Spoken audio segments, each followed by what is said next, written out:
There's a version of the BYD story that gets told over and over again. A scrappy Chinese battery company that nobody took seriously built something the entire auto industry said was impossible and then dethroned the most famous electric car brand on the planet.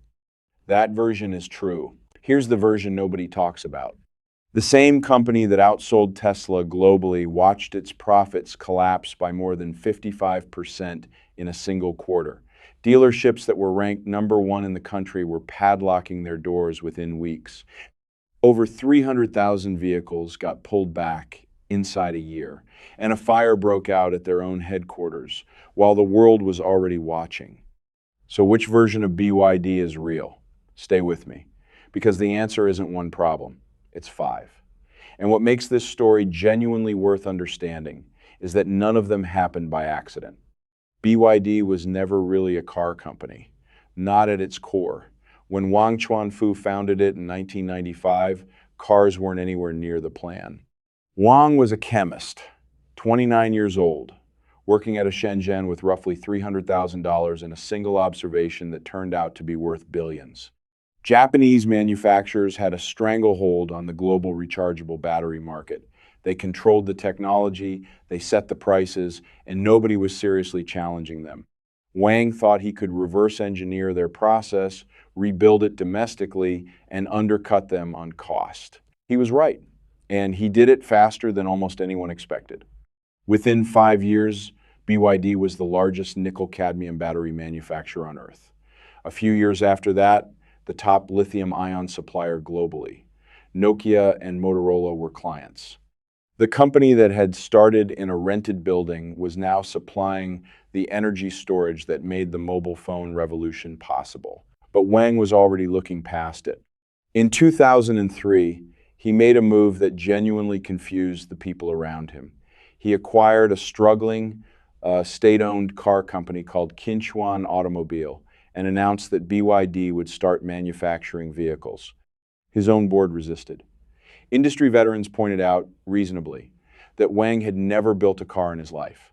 Analysts called it a distraction from a business that was already working well. What all of them missed was what Wang was actually betting on. He wasn't trying to become a car company. He was betting that the car industry itself was about to be redefined. That the internal combustion engine, the technology every major automaker had spent a century perfecting was transitional. And that the electric vehicle era, when it arrived, wouldn't reward automotive heritage. It would reward whoever had spent the longest time mastering the one component that made EVs possible in the first place, the battery. Wang already had 30 years of battery expertise and the manufacturing infrastructure to back it up. He understood that an electric vehicle, stripped down to its fundamental nature, is a battery system with a chassis wrapped around it. Everything else, the motor, the controls, the software, all of it exists to manage the energy in that pack. And nobody on Earth understood battery packs better than BYD. The car was the next logical step, not a pivot, a destination he had been moving toward the entire time. For the better part of the following decade, BYD's vehicles were underwhelming. Functional, but forgettable. Sedans that looked like cheaper versions of established models, nothing that made the industry take notice. But the cars were never really the point in that period. The point was building the foundation, filing patents, refining manufacturing processes, developing the engineering talent and the internal systems that would eventually produce something the rest of the world genuinely couldn't replicate. That something was the Blade battery. To understand why it matters, you need to understand how EV batteries were built before it. The industry standard was a layered architecture. Individual cells went into modules. Modules went into packs. It was a design that everyone had inherited from the earliest days of EV development, and almost nobody had seriously challenged it. The layers added weight, they added cost, they added complexity, and they added failure points. BYD's engineers eliminated a layer entirely. They redesigned the cell from scratch, creating long, flat cells that slot directly into the structural pack itself, no module in between.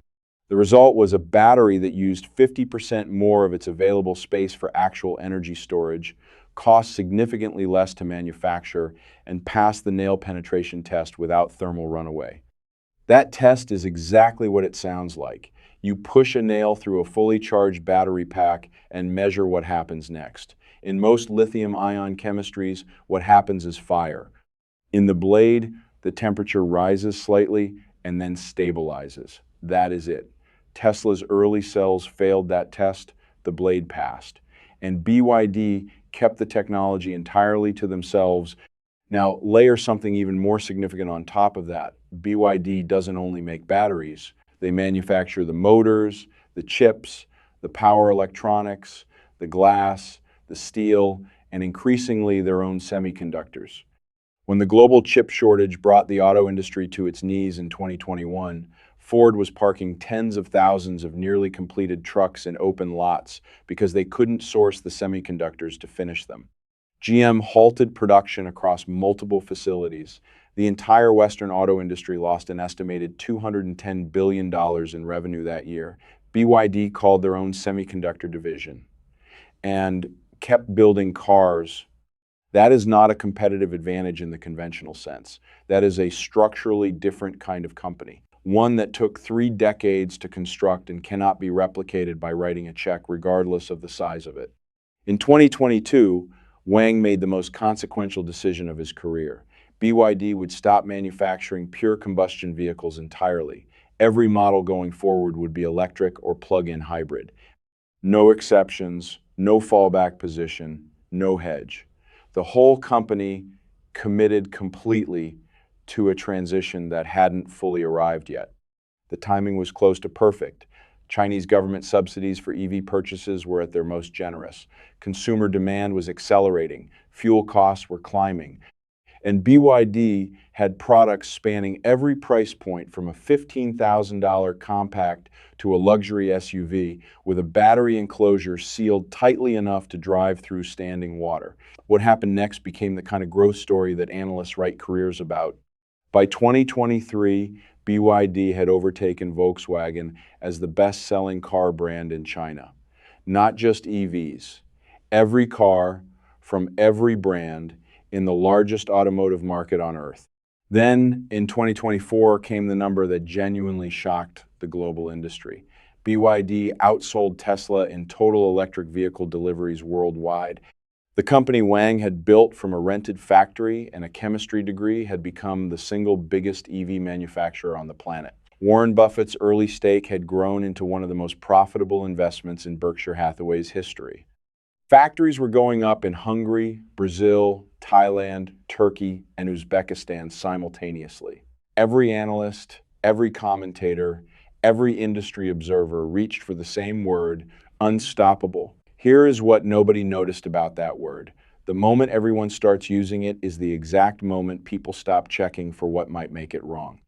In May 2025, BYD announced price reductions across 22 different models at once, some as deep as 34%.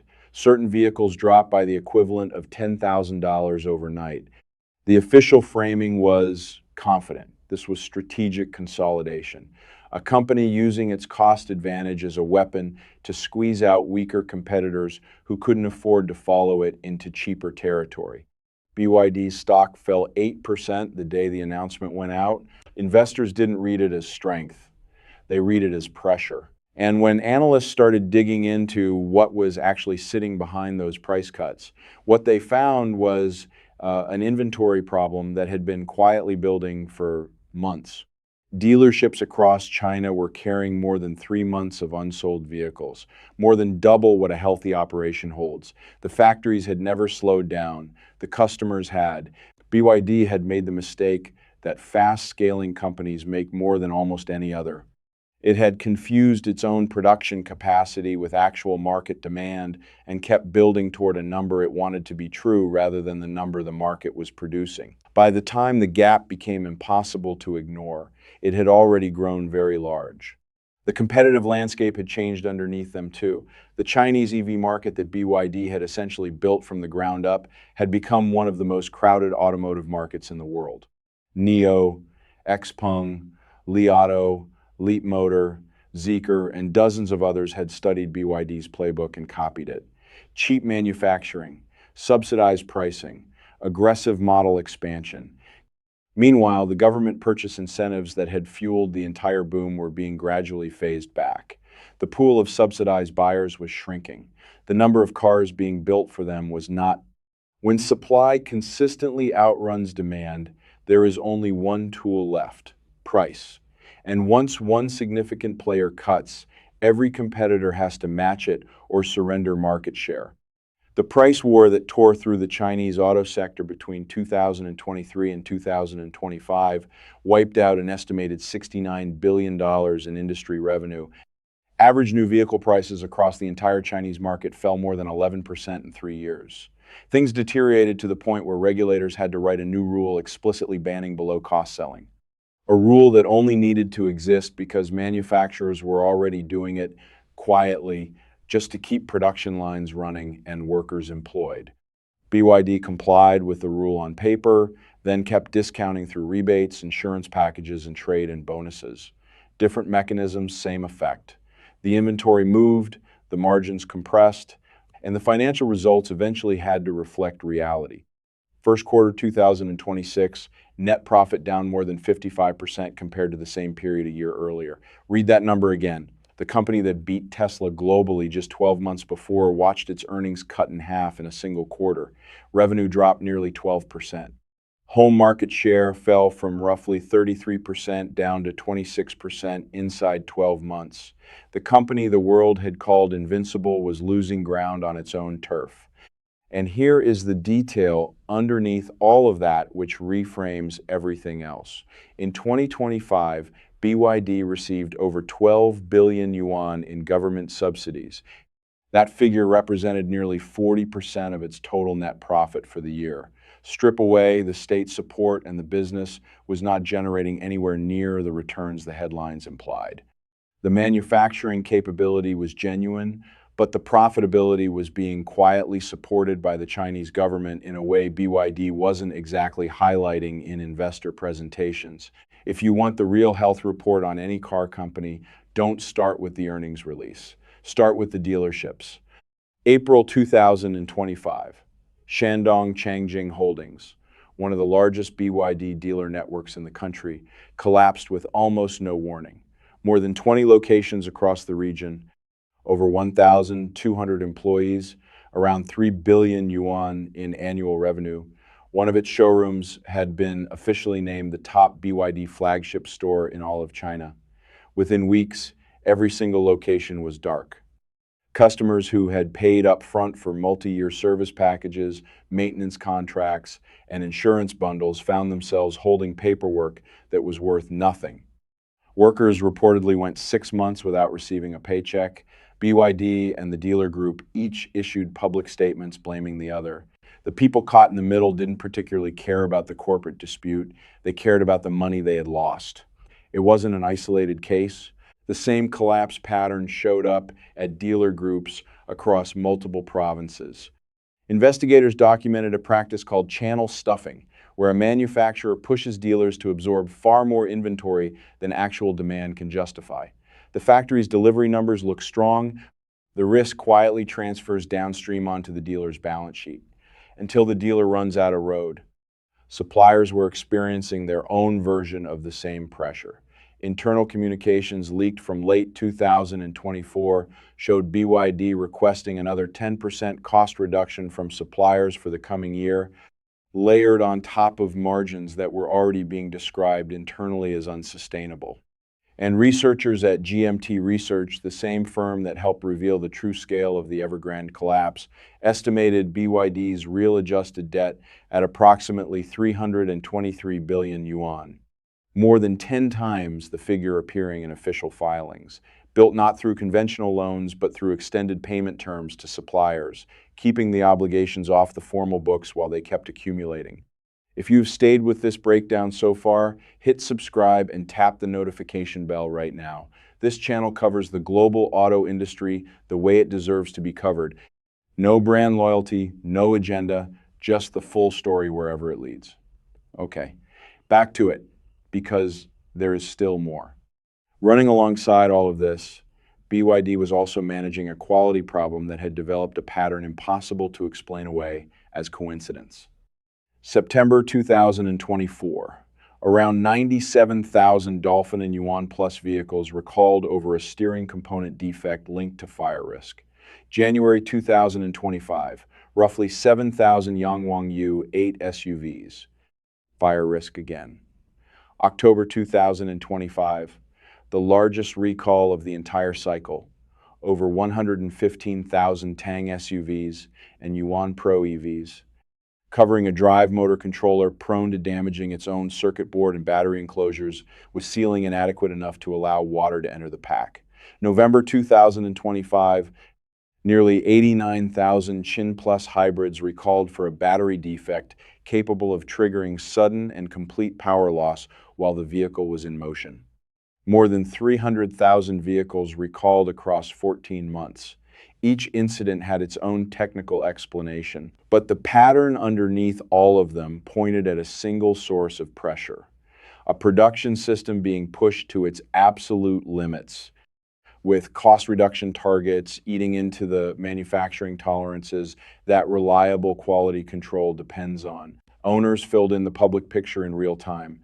Videos spread online showing interior panels that visibly flexed under light pressure. A structural beam on a $42,000 model that independent reviewers could bend with their bare hands. Surface rust appearing on the body of a 2-year-old vehicle. These were not isolated complaints from difficult customers. They were consistent, documented evidence of corners being cut systematically in order to hit the price targets the market was demanding and the company had committed itself to delivering. Then in April 2026, a fire broke out in a parking structure at BYD's own headquarters in Shenzhen. Footage of heavy black smoke rolling out of the building spread across social media within minutes. For a company carrying 300,000 recent recalls in public memory, the interpretation was immediate and obvious: a battery fire. At the headquarters of the world's leading EV manufacturer, the worst possible image at the worst possible time. Investigators found something far more ordinary. Contractors had accidentally ignited insulation material while working in a storage area near scrapped vehicles. No injuries, no battery defect, no product issue of any kind. But here's the problem with trust once it has been eroded past a certain level. The facts stop being the first thing people reach for. BYD's Blade battery has strong independent safety test results. That was completely irrelevant to the public reaction, because nobody was evaluating the fire on its own. They were evaluating it against 14 months of recalls and a steady stream of owner footage documenting failing interiors and rusting panels. The fire was just the last frame in a picture that had been assembling itself for over a year without it. So why have you never seen a BYD on an American road? The explanation is straightforward. The United States applies a 100% tariff on Chinese manufactured EVs, on top of regulatory requirements around connected vehicle software and component sourcing. At that tariff level, importing BYD vehicles and pricing them competitively is not a business challenge. It is a mathematical impossibility. BYD has not lost ground in America.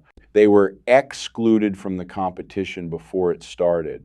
So the global strategy redirected everywhere else. Factories announced in Hungary, Thailand, Brazil, Turkey, and Uzbekistan. Operations in over 70 countries. The 2026 overseas delivery target raised to 1.5 million vehicles. But international expansion has generated its own resistance. The EU applied an additional 17.4% duty on top of existing tariffs, explicitly citing Chinese state subsidies as a distortion of fair market competition. Brazil raised its own import barriers. When Chinese automotive exports more than doubled in volume in a single month during early 2026, importing countries responded with exactly the protective trade measures that kind of volume surge reliably triggers. The long-term solution to tariff walls is building factories inside them. A plant in Hungary produces EU vehicles. A plant in Brazil serves the Brazilian market directly. BYD understands this and is executing it. But factories take years to scale toward meaningful output. They need local supply chains, trained local workforces, and regulatory clearances that don't arrive quickly. And years is a timeline that requires patience. BYD doesn't currently have an abundance while managing a 55% profit collapse at home. So here is where everything lands. Build your dream. That name was supposed to mean something. And for a period that genuinely felt historic, it did. BYD really did beat Tesla. It really did become the most popular car brand in China. It really did develop battery technology that forced the rest of the global industry to rethink what was possible. Those achievements were real, and they remain real regardless of what followed. But the foundation beneath them was never as solid as the growth numbers suggested, and the problems that emerged weren't bad luck arriving from multiple directions at once. They were the same problem expressing itself in 5 different ways. Production scaled faster than demand could absorb it. Dealer networks expanded faster than the market could sustain them.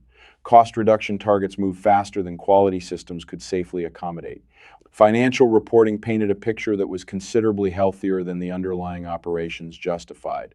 And a government subsidy dependency was quietly doing nearly 40% of the work that the business was getting credit for doing on its own. 5 symptoms. 1 condition.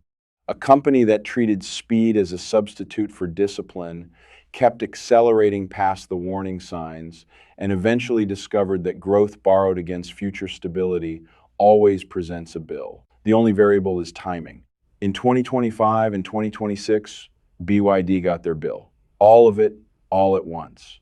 A profit collapse of more than 55% in a single quarter, over 300,000 recalled vehicles, dealer networks that took customer money and disappeared.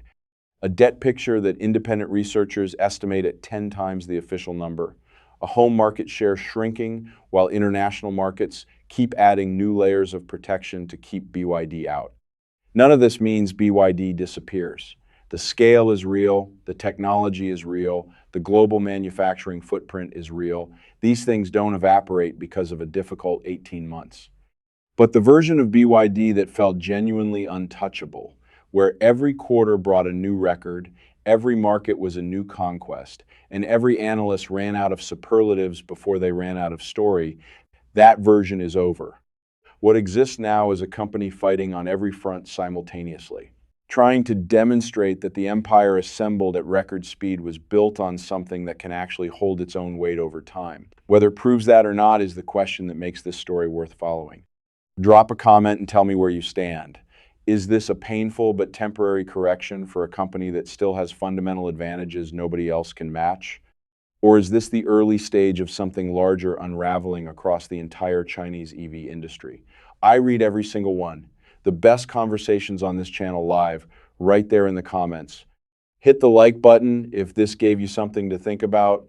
Subscribe if you want to be there when the next chapter breaks. Thanks for watching. See you in the next one.